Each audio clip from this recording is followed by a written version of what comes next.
tivemos essa experiência do retiro de um dia.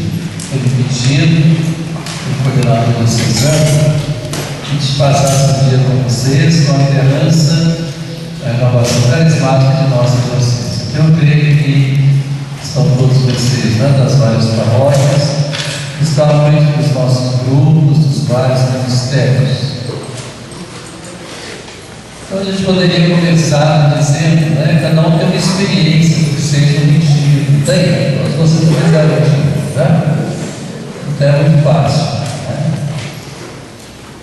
Nós sabemos, quando nós olhamos para a vida de Jesus, os evangelhos, várias vezes nós vimos ali, nas narrativas evangélicas, que Jesus sentia a necessidade de se retirar. Retirar-se então do lugar comum da sua vida, do meio dos apóstolos, da convivência com seus amigos, daquilo que fosse a realidade que estava em volta de Jesus.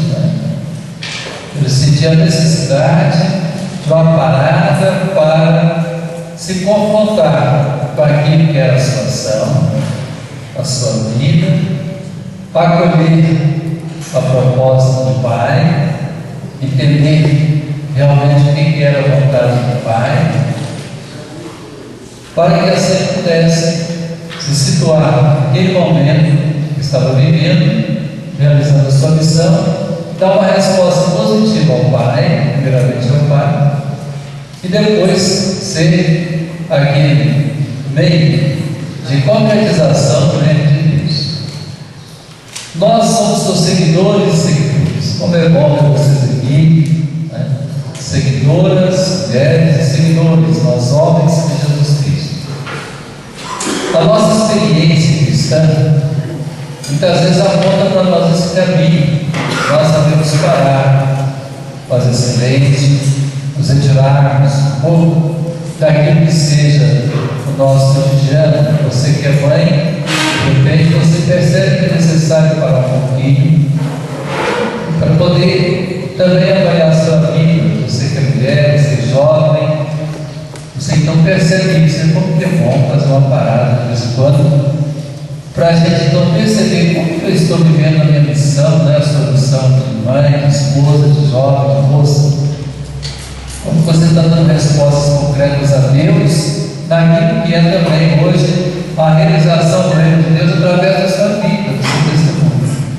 Nós homens, você pai, você jovem, rapaz, como que é necessário também se deixar muitas vezes nos conduzir por aquilo que Deus pede de cada um de nós.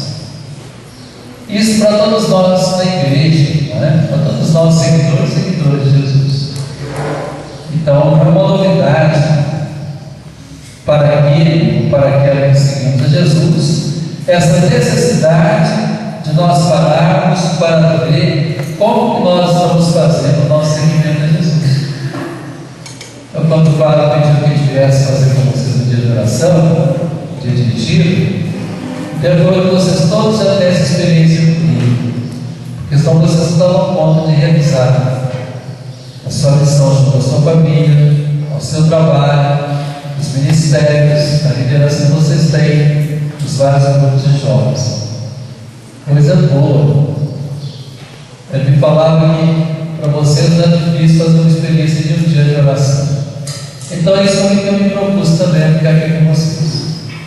Todos nós sentimos essa necessidade de fazer de uma maneira semelhante a Jesus.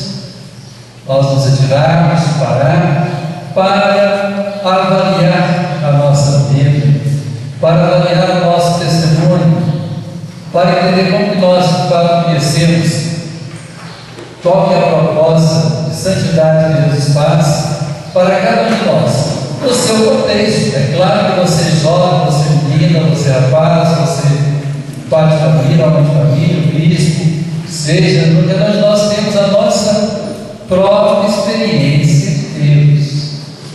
Cada um de nós temos a nossa própria busca de Deus. A minha busca de Deus vai ser diferente da busca dessa jovem bonita que está aqui, Você produz a Deus como jovem que você é, Você tem a sua experiência como uma jovem cristã, a realidade, A mesma coisa você é, você, tecladinho, né? Cada um de nós temos a nossa experiência pessoal de busca de Jesus Cristo, dos valores que Ele deixou para nós, para poder seguir, né? Então a nossa experiência tem que ser essa, a gente parar e pensar como que de fato eu estou sendo fiel àquilo que Deus pede de nós, naquilo que a gente quer aqui com você, pai, mãe, rapaz, moça, sua missão da igreja. Então a minha missão da igreja de fato era exigente, né? A missão que a igreja me pedia era ser visto. No momento então a gente realiza essa missão junto com vocês. Então se eu não parar todo dia para me autoavaliar, se eu não parar todo dia para retomar as minhas atividades, se iluminar então, por aquilo que vem de Deus, né? Então certamente eu vou ser muito falho na minha missão. Se o padre não para meditar, para se avaliar, para perceber a realidade que ele está, na palavra que ele está, e vai de qualquer modo então, levando a sua vida, então certamente ele terá muita dificuldade de fazer essa sua missão. E assim então cada um de nós temos essa necessidade de parar. O que é bom, não é? E de vez em quando nós vamos fazer uma parada dessa. Então, nesse dia do Senhor, esse domingo, fico alegre, Deus aqui, né? Vocês que vieram de mais longe, levantar de madrugada, não estava escuro, né? 6 horas da manhã estava escuro. É aqui que chegar, né? Para fazer essa experiência com Deus. Cada dia é uma experiência com Deus. E essa experiência de retiro, ela tem início logo no início do cristianismo, aquilo que Jesus deixou como experiência passada nos evangelhos. Logo, os cristãos incluíram essa experiência e começaram a fazer essa experiência. Inicialmente, né, muitos fizeram até aquela retirada do mundo, que nós falamos o monarquismo da igreja.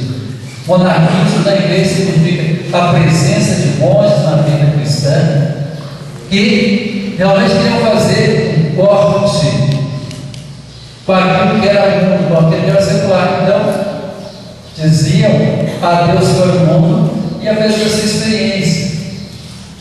A experiência, então, daqueles que eram os monges isolados lá no deserto, chamados padres do deserto. Cada um escolhia uma maneira, então, de fazer, né, a sua experiência de se retirar. Porque naquela mentalidade, naquela época, tudo aquilo que era barulhento, tudo aquilo que tirava a atenção da pessoa da sua concentração com Deus, então te afastava daquilo que era então realmente um homem de Deus. Nós temos os homens de Deus no deserto, Santo Antão, foi uma experiência assim. Depois, através da São Bento, já no século V, aqueles monges contemplativos sentiram como que era importante também fazer uma experiência em fraternidade, em conjunto. Então vão surgir aqueles conventos, como nós falamos, em que os homens partilhavam a sua experiência. Depois que começou esse contexto de uma vida religiosa contemplativa feminina, e assim vai pela história da igreja. Então hoje realmente é muito difícil para a gente parar como estamos parados aqui agora. A experiência que vocês fazem de vez em quando, os encontros, realmente, né, que a renovação propõe para vocês, então é uma experiência muito bonita, muito positiva, porque então no contexto que vocês vivem, de repente vocês procuram parar para avaliar. Então, por que a pergunta minha, por que você veio fazer esse retiro? Você que vai responder, né? Por que você está aqui nesse dia, nesse domingo aqui em Barroso?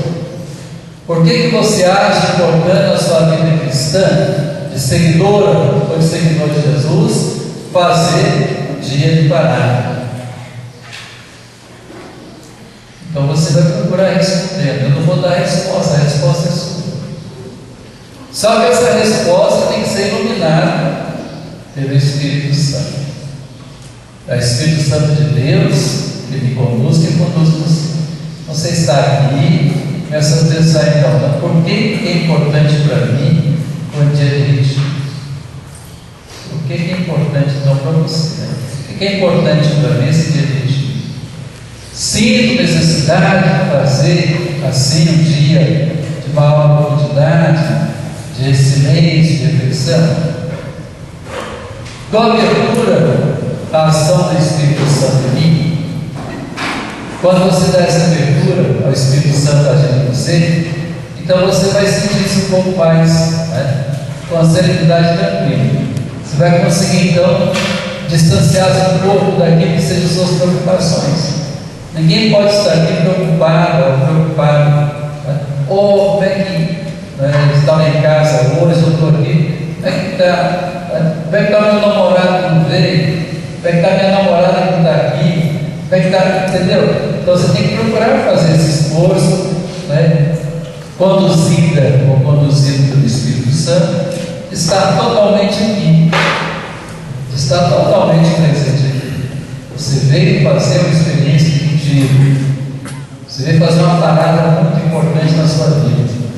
É claro que as pessoas, quem você convive, o pai, a mãe, o filho, são importantes, claro que sim, não é? Mas procurar então fazer um pouco esse desligar-se da realidade das pessoas, né?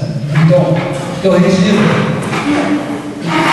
tem que ser para você então, esse momento de parada, de reflexão, de aprofundamento, de avaliação. Você vai começar a pensar um pouquinho, avaliar a sua vida. Você tem sido uma boa esposa, uma boa jovem no contexto da sua família? Você tem sido um bom marido, um bom pai? Você tem participado com seriedade na sua missão da igreja? Ou você brinca de ser católico? Tem gente que brinca de ser católico, brinca de ser católico. E ser católico, cristão, apaixonado por Jesus, é muito exigente. Nós não podemos brincar de sermos católicos. Muita gente brinca, vocês sabem disso. Então não é brincadeira seguir Jesus. Não é brincadeira ser um cristão católico comprometido. É para valer. Se o cristianismo então realmente é para valer, né? Então, com certeza, é muita gente que sai depois pelas beiradas. Quantas pessoas? Eu conversava com as duas meninas aqui de Tutinho e Goiânia, de começar, e elas falam comigo, não sei como que a pessoa está desligando a igreja, as igrejas evangélicas estão cheias. Mas será que essas pessoas foram convictas desde o princípio? Então tem gente que muda, como se muda de roupa, muda de igreja, né? Amanhã está na Assembleia de Deus, depois está lá na Igreja Universal, depois está lá no Centro Espírita, depois está lá na Macumba. Infelizmente, né? Infelizmente está acontecendo isso. Então, pessoas que não aprofundaram como vocês estão aprofundando, como eu tenho que procurar aprofundar cada dia, o nosso compromisso de homens e mulheres batizados. Então, o nosso retiro, a oportunidade que nós temos assim, é para avaliarmos como é bom ser católico, como é bom ser cristão. Quando eu falo aqui para vocês, eu me lembro daquilo que foi para mim o testemunho de papai e mamãe. Eu nasci na roça, família muito pobre, graças a Deus. Quando pequenininho, não vou lembrar, mas mamãe e meus irmãos mais velhos falavam comigo. Saíam caminhando a pé todo domingo, porque naquele tempo não tinha nem cavalo, nem jipe, nem nada. O papai e meus irmãos mais velhos, todo domingo, uma caminhada de 1 hora até lá na igreja matriz para participar da missa. Então, depois a gente vai então assimilando isso. Então, o testemunho dos nossos pais, a vida dos nossos pais, ou de pessoas que nos disseram para a vivência da fé. A vivência da fé é dom de Deus, é graça de Deus, mas é a resposta nossa. Então, na medida que a gente vai crescendo, vai amadurecendo, a gente vai se entusiasmar. Então, você é o entusiasmado por Jesus Cristo. Você é o entusiasmado por Jesus Cristo. Quem te apresentou Jesus Cristo?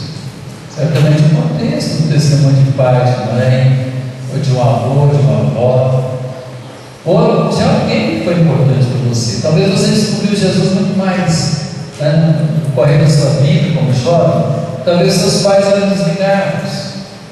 Talvez seus pais não frequentavam a igreja, não tinham nenhum compromisso. Mas talvez apareceu alguém aí na sua vida. Né? Você, como jovem, talvez descobriu Jesus Cristo como jovem. Descobriu a importância de Jesus Cristo. Então, retira para você fazer essa avaliação. Como está o seu momento presente? De uma resposta consciente da sua fé. Eu acho que por cada um de vocês deve ter uma experiência muito bonita. Muito bonita. Talvez muito mais bonita do que a minha experiência. Eu pelo fato do seu vídeo, que a minha profundidade de fé deve ser maior que a de vocês, não? Eu tenho cada dia que procurar isso. Mas olha, enquanto por aí, andando por aí, né, como bispo, seja aqui, seja nas outras processos que eu já trabalhei, a gente encontra tantas pessoas, humildes, simples, que nem sabem ler e que dão um testemunho de vida para a gente tão importante, tão bonito, porque dá um testemunho de vida de seguimento a Jesus. Quantas senhoras por aí, né, a gente vê, que dão o seu testemunho de vida. Há alguns anos atrás, quando eu era parte franciscano na Regina, eu cheguei um dia lá nas Irmãs Paulinas, conversava lá com a irmã Cida, que era a diretora da Ordem de Caminho. Isso deve ter sido lá no ano de 78, 9. Então ela me contou o seguinte papo. Chegou um dia lá uma senhora, eu já falei isso talvez em em outro lugar que eu já passei por aqui, talvez vocês já ouviram isso, esse fato, essa história. Então chegou lá uma senhora, com a Bíblia toda rasgada, as edições paulinas, naquele tempo tinha publicado uma Bíblia grande, né, um papel jornal, como se diz, para pegar um preço muito acessível para todo mundo ter condições. Então aquela senhora chegou, a Bíblia toda rasgada, faltando folha, suja, encelada. Então a Dona Maria falou para a irmã Lucila: irmã, vem comprar uma outra Bíblia. A minha está toda assim, suja, rasgada. Ah, tá mesmo. Quando a irmã foi para buscar outra Bíblia, no meio do caminho ela voltou. A senhora perguntou assim: a senhora reza muito, né? A senhora lê muita Bíblia. Ô irmã, rezar eu rezo com a palavra de Deus, mas ler eu não leio, não sei ler. Mas como é que a senhora Bíblia traz? Ah, porque a Bíblia para mim, ela me ajuda a rezar com as minhas palavras.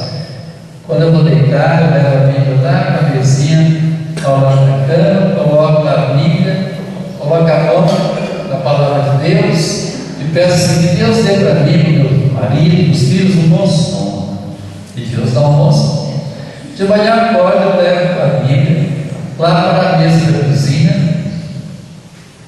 coloco então a Bíblia na mesa da cozinha, peço que Deus me dê um bom dia, que Deus me ajude a fazer bem o café para o marido, os filhos. O marido vai para o trabalho, os filhos para a escola, eu levo a Bíblia lá para a sala, coloco na sala, coloco a minha mão na palavra de Deus e peço que Deus me ajude a cuidar bem da casa, varrer minha casa, lavar roupa. Depois eu vou para a cozinha fazer o almoço, levo a Bíblia para casa, coloco a mão aberta no livro da palavra de Deus, Deus me ajuda a fazer um bom almoço. E assim, cada coisa que eu vou fazer, eu não sei o, mas eu sei que da palavra de Deus sai iluminação de vida. Por isso que a minha Bíblia está assim, ó, suja, rasgada, encerrada, faltando folhas. Aí não, então falou: então, a senhora não vai levar uma Bíblia nova hoje, não. A senhora continua rezando assim. E quando a Bíblia estiver quase acabando, talvez ficar só com a capa ou com uma páginazinha, a senhora volta aqui e eu vou te dar uma Bíblia nova, a senhora começar tudo de novo. Então tem gente que reza com a Bíblia, né? Essa senhora rezava com a Bíblia, iluminada pela palavra de Deus. Ela não sabia ler com seus olhos, mas lia com o coração, com a Bíblia. Assim nós também, né? Nós temos tantos meios na nossa igreja católica. Como nós aproveitamos? Né? Como que a gente aproveita uma celebração digna para poder iniciar a nossa fé? Eu sei que vocês vivem muito bem uma celebração eucarística. Entender parte por parte a celebração da Eucaristia. Mas a gente sabe que não é isso. Não é? Tem gente que acha, né? Acha uma perda de tempo ir à igreja. Por que eu vou à igreja? Eu fico lá em casa, de perna para cima, tem missa na Canção Nova, na TV Aparecida, na TV Rede Vida. Não precisa ir. Isso não acontece com vocês, não é? Mas então, muitas vezes então, as pessoas acham, querem fazer uma religião para si. Esquece aquilo que é a busca comunitária da fé. Então nós aprendemos, né? Nós aprendemos como seguir Jesus pela nossa busca pessoal e também aprendemos como seguir Jesus através da vida de comunhão, de comunidade. Então por isso também que o dia desse retiro é um dia em que nós realmente compartilhamos, nem precisamos conversar uns com os outros, mas nós compartilhamos sentimentos de irmãos e irmãs. Que coisa boa que a Mariazinha veio para o retiro, coisa boa que o Zezinho lá de Lavras está aqui, coisa boa que o Joãozinho de Tiradentes está aqui. Olha, são irmãos e irmãs da fé. A caminhar. Então, dia de parada, de retiro com vocês, liderança da inovação, para a gente não poder se autoavaliar no nosso segmento de Jesus. Para a gente poder então avaliar aquilo que é o nosso compromisso com Jesus. Para a gente poder então dar passo no segmento de Jesus. E assim retomar o nosso projeto de vida pessoal. Cada um de nós temos que ter um projeto de vida pessoal. O que é um projeto de vida pessoal?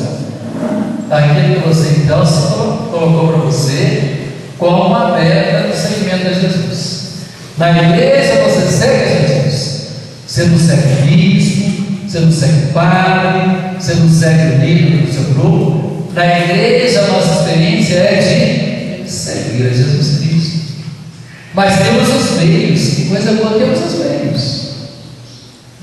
Oração do grupo, os encontros, celebrações, isso, temos os meios. O trabalho de você de segunda a sábado, né? Trabalho às vezes pesado, difícil, às vezes algum trabalho aí, não é? Uma firma, uma empresa, com muitos aborrecimentos, com tanta coisa, outro trabalho no escritório, outra é enfermeira, outra é lavadeira. O seu trabalho no dia a dia, como é que você descobre seguindo a Jesus? Como é que você faz bem o seu seguimento a Jesus, realizando bem o seu trabalho? Então cada um tem o seu trabalho. Por isso que é bom no domingo você parar, né, para ter esse descanso. Então o nosso dia de hoje também é um dia de descanso, para você também se autoavaliar aquilo como você faz o seu trabalho. Com alegria, com entusiasmo, onde você pode então se manter a sua família, trabalhando então também é uma graça de Deus. Então a gente parar, a gente retomar os nossos propósitos. E saber dar passos, né? Saber dar passos. Nós não podemos caminhar para trás no seguimento a Jesus. Não podemos então caminhar como caranguejo. A caranguejo caminha para trás. Assim. Tem que saber dar passos, para frente, para frente, para frente, não é? E às vezes é difícil. Às vezes a gente passa muitos conflitos para dar passos. É um livro muito interessante, As Cartas do Pequeno Príncipe, de Saint-Exupéry. Certamente todos vocês já leram aquele livro, O Pequeno Príncipe. Mas tem um livro muito mais bonito do mesmo autor, chamado As Cartas do Pequeno Príncipe. Alguém já leu esse livro? O que ele fala? O escritor Saint-Exupéry, ele era, no tempo da última guerra, ele era um piloto, aviador da Força Aérea Francesa. E ele conta uma experiência numa dessas cartas, que eles estavam vindo da Europa para a América do Sul, trazendo o correio aéreo. E quando eles passaram pelos Andes, para chegar em Santiago do Chile, houve, então, uma tempestade muito grande de neve. E o avião não conseguiu curar aquilo e caiu na Cordilheira dos Andes. Cordilheira dos Andes tem mais 5 km de altura. Então caiu ali, mas o avião não se incendiou, ficou destroçado. E ele fala no livro que os primeiros dias eles não tinham como sair debaixo dos destroços do caminhão. Depois que a tempestade ficou um pouco mais amena, é que eles conseguiram. Eles eram com mais 5 companheiros, então cada um saiu procurando alguma ajuda. Então ele fala que ele saiu bem calçado, né? Parte de cortinas para proteger os pés do frio, luvas, relógio, bússola, se orientar. E ele fala que vai procurando então as coisas. Mas caminhando debaixo daquela tempestade de neve, aos poucos ele foi perdendo a consciência, mas não perdia a vontade de caminhar, porque ele com as companhias procurava alguma ajuda, e eles tinham certeza que encontravam alguma ajuda, e foram então procurando, mas ao mesmo tempo perdendo a consciência, vai perdendo as coisas. Um dia ele fala no livro que ele perdeu o canivete. O canivete fazia falta para ele, porque com o canivete ele ia cada dia cortando um pouco o couro do par de cortinas, os pés inchados, cabelo melhor, mas não perdia a vontade de caminhar. Outro dia ele perdeu um relógio, fazia falta para ele, eu não sabia mais se era dia, se era noite, mas não perdeu a vontade de caminhar. Outro dia ele perdeu uma das luvas. Como fazia falta naquela viagem, as luvas protegiam as suas mãos. Perdeu uma das luvas, mas não perdeu a garra, não perdeu o empenho e continuou. Outro dia perdeu a bússola. Como que fazia falta, porque não sabia mais se era do norte, se era do sul, mas não perdeu o empenho de caminhar. E ele conclui e fala assim: olha, somente uma pessoa que acredita em valores da vida é que tem essa vontade de caminhar. Então, esse texto me ilumina muito. Muitas vezes no início do retiro eu coloco esse texto, eu faço essa lembrança, porque a nossa vida de fato nos exige que nós saibamos caminhar por causa do valor absoluto da nossa vida, que é Jesus, por causa do reino de Deus. Eu não estou na igreja por honraria, meu título de ministro talvez dá muitas honrarias, mas se eu estiver na igreja por causa disso, eu estou com um burro na água, Então eu tenho que estar realmente na igreja porque eu amo profundamente Jesus e devo me comprometer com isso. Você também, O grupo de renovação carismática certamente abriu para você essa visão. Abre para você essa visão. Eu amo a minha igreja, eu amo Jesus Cristo, então é Ele que fica na minha frente. De vez em quando você perde muita coisa por causa de Jesus, como eu perco também muita coisa por causa de Jesus. Hoje você está aqui, você podia estar naquele bloco, que disse que o outro estava ouvindo, foi isso? Acho que lá em São João, uma semana de carnaval, de repente você fala: gente, que bobeira, eu estou aqui em Barroso para rezar aqui durante o dia. Eu podia estar, hoje é quente, eu podia estar naquela piscina, me esbaldando lá, queimando todo, mas de repente eu estou aqui. Mas por quê? Porque eu tenho valor absoluto para mim, que é muito mais importante. Então eu perco por causa do valor absoluto, que é Jesus Cristo. Isso é muito difícil no nosso mundo de hoje. Você sabe muito mais do que eu.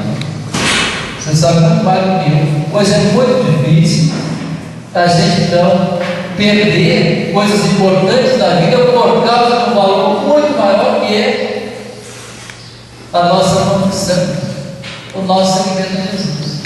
Mas que vale a pena, vale, Vale a pena, vale. Porque Deus então quer nos carregar, quer cuidar de nós. Então, quando nós fazemos o nosso retiro, essa nossa parada, é porque nós sentimos a necessidade da vida de Deus em nós.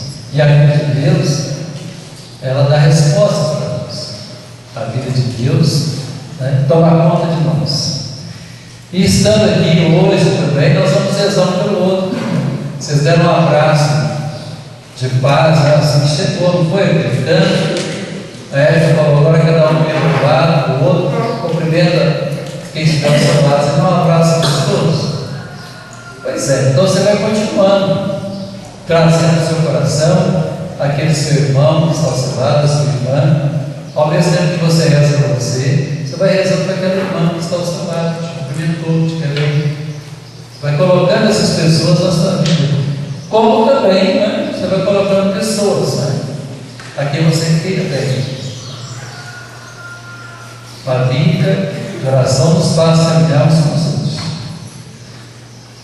Então, para isso, para a gente fazer essa experiência de fato, né, a gente tem que se esvaziar de nós mesmos. Deixar a nossa autossuficiência. Rezar pelo outro. Então, os meios que nós dispomos aqui, falaram, né, você mesmo. Se você quiser, você faz o contigo. Se você não quiser, você não faz o contigo. Você briga de passar, né, o dia todo, né, achando que está fazendo contigo.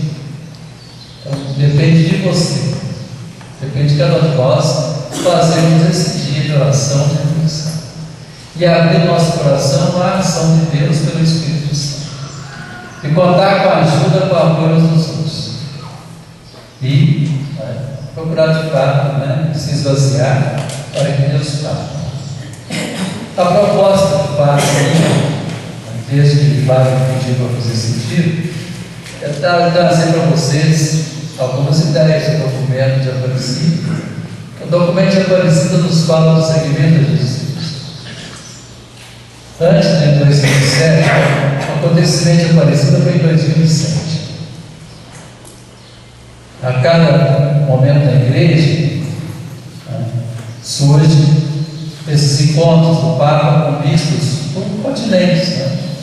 Então, aquele encontro foi em 2007, o Papa foi em 2016, você sabe, eu lembro disso, veio em Aparecida.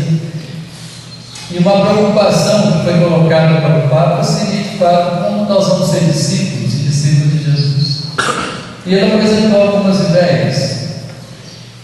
E os bispos e leigos e padres que estavam ali na conferência Aparecida elaboraram esse documento. E ainda não era totalmente ainda explorado o seu conteúdo. Então, as ideias-chave aqui do nosso retiro vão partir daqui, como também esse documento do próprio Papa, a Palavra do Senhor, Verbo Forma, para a gente não ter essa segurança. A gente fala para vocês aqui que é a orientação da igreja. O que eu falo aqui não é orientação, é a orientação da igreja. E nós vamos tentar fazer o retiro também. Eu estou falando muito nesse primeiro momento, mas daqui a pouco vocês aqui vão falar para vocês mesmos.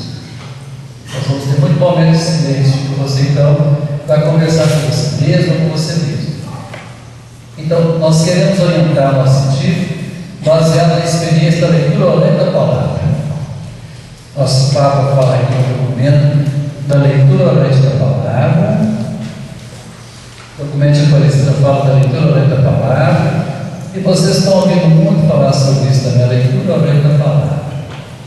O que é a leitura orante da palavra de Deus? Você ter o contato com a palavra de Deus, conhecer a palavra de Deus, viver a palavra de Deus, contemplar a palavra de Deus, viver a palavra de Deus. Se nós de fato, a exemplo daquela mulher que não sabia ler, mas colocava a sua vida na palavra de Deus e se abria realmente para viver a palavra de Deus, se nós estivéssemos fazer isso todo dia, a nossa vida seria diferente, a minha vida seria diferente, de fato. Se eu, como bispo, cada dia de fato fizesse essa experiência ignorante. Há dias que eu posso fazer isso, há dias que eu não posso fazer por falta de tempo. Então, gastar tempo com isso. Vamos fazer uma experiência que seja essa leitura orante. Vamos pegar o trecho do Evangelho da missa de hoje. É São Marcos, no capítulo 1, versículo 40 até 45, a leitura do Evangelho de hoje, já eu costume de fazer essa leitura dos Evangelhos em diante. então talvez vocês já viram. Evangelho de São Marcos, Paris, capítulo 1, de 40 a 45. Vamos tentar fazer essa experiência, porque depois eu vou colocar para vocês algum momento assim, e pessoalmente você vai fazer essa experiência. O que diz para nós São Marcos?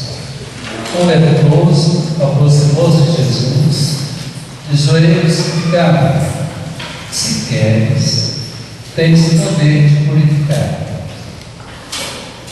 Jesus encheu-se de compaixão, estendendo a mão sobre ele, tocou dizendo: eu quero, fica curado. Imediatamente a lepra desapareceu e ele ficou purificado. Jesus, na severidade, despediu, recomendou-lhe: não contes nada a ninguém, mas demonstrar-te ao sacerdote e apresenta para a tua purificação a oferenda prescrita por Moisés. Isso lhe servirá de testemunho. Ele, porém, assim que partiu, começou a proclamar e a divulgar muito esse florescimento, de modo que Jesus não podia entrar publicamente na cidade. Ele ficava fora, em lugares desertos, mas de toda parte vinha a ele. Quando a gente se propõe a fazer a leitura orante, a primeira coisa a gente de fato lê o Cristo, né? Como eu fiz aqui agora.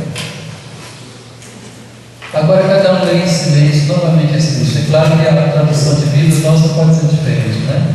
E que nós falamos. Então leia você novamente.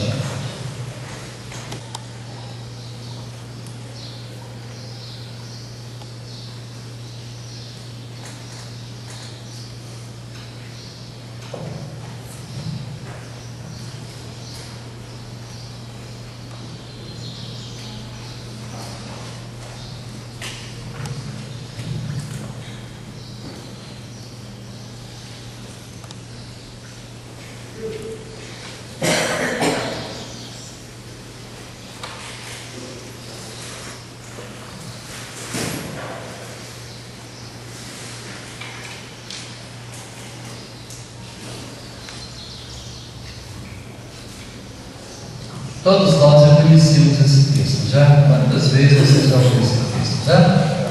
Todos nós. Procura ler descobrindo alguma novidade. Até de novo procurando. O pai nunca tinha pensado que o texto falava isso. Tenta descobrir.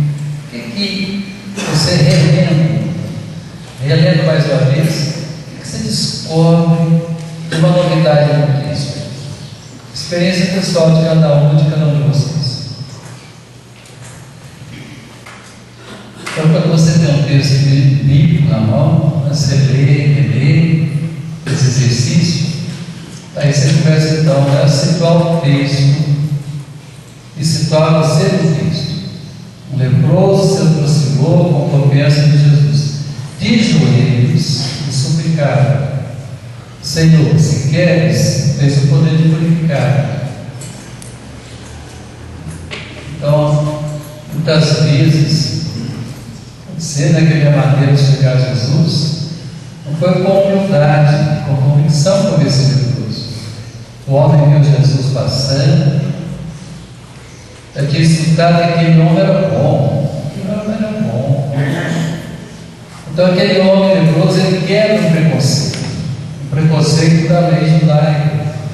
Falava expressamente: o leproso tem que ficar fora da aldeia, dos povoados, tem que ficar separado, tem que ficar excluído, não pode se aproximar da pessoa sadia. E de longe, daqui pela esquina, ele grita: sou impuro, que as pessoas não podiam se aproximar. Quem quisesse deixar um prato de comida, deixava um prato de comida para o leproso ali na pedra e saia correndo, porque todo mundo tinha medo de pegar a pedra. Então aquele homem quebra aquela barreira, chega perto de Jesus, com muita humildade se ajoelha: Senhor, se quiser, você pode ficar.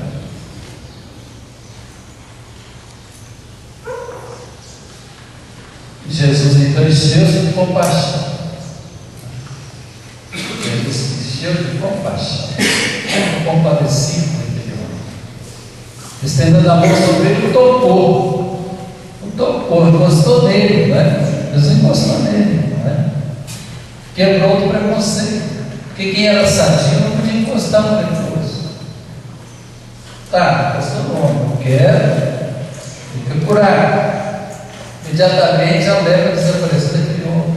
Imediatamente o toque de Jesus naquele homem o deixou liberto daquela doença, né?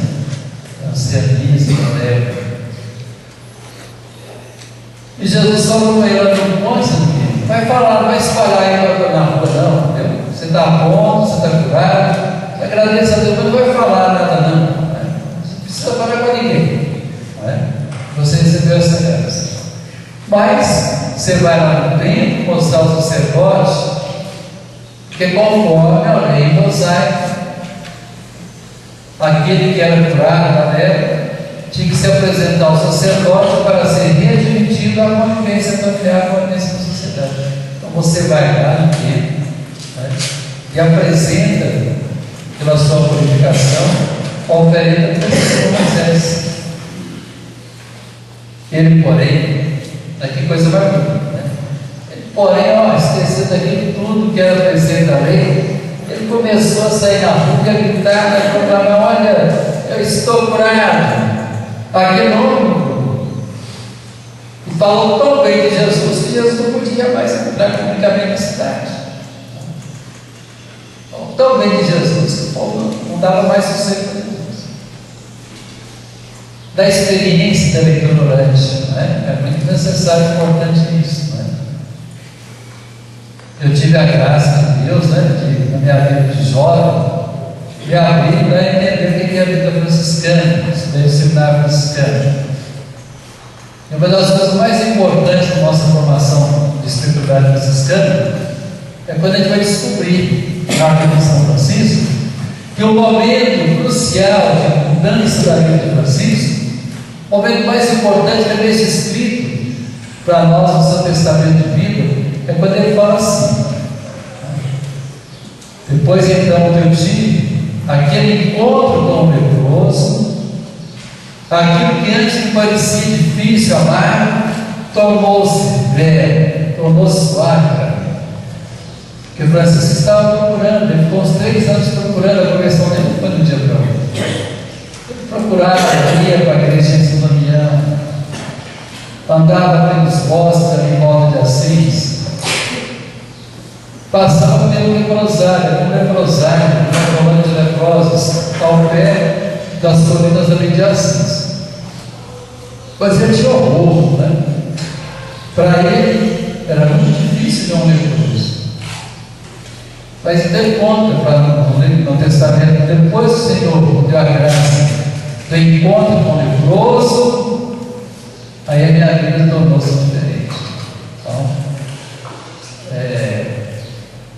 eu digo, né, na minha experiência de fato, de jovem, quando eu escutei aquilo, meu formador falando isso, e eu pegando o livro para ler,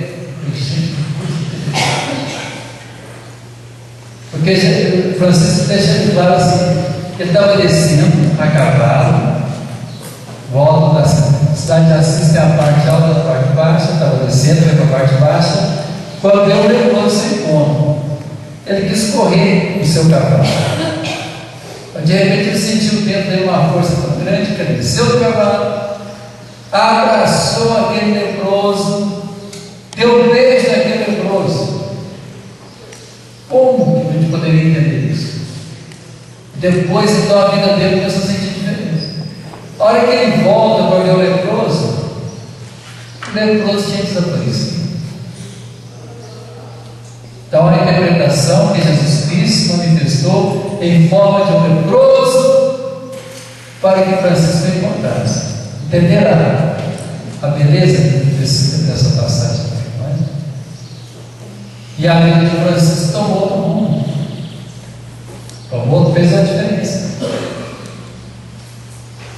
Os franciscanos, tem muitos franciscanos, né, que têm a experiência de ser capelães de leprosários, né? Eu morei alguns anos em Betim, nós tínhamos lá um convento, um seminário, e a colônia Santa Isabel, Então a gente tinha contato, celebrava lá de vez em quando. A primeira vez que eu fui lá na colônia, para vocês que não foi fácil não. Aqueles rapazes novos, faltando um pedaço de dedo, faltando nariz, aquelas mulheres que seriam muito bonitas se tivessem olhado meu peito, estavam louvando a Deus lá na igreja. Naquele tempo, quando a criança nascia, de uma família de leprosa, ela era retirada da família e levada então para Mário Campos. Mário Campos é um povoadozinho, perto da colônia, onde havia lá a casa com as irmãs para criar as crianças.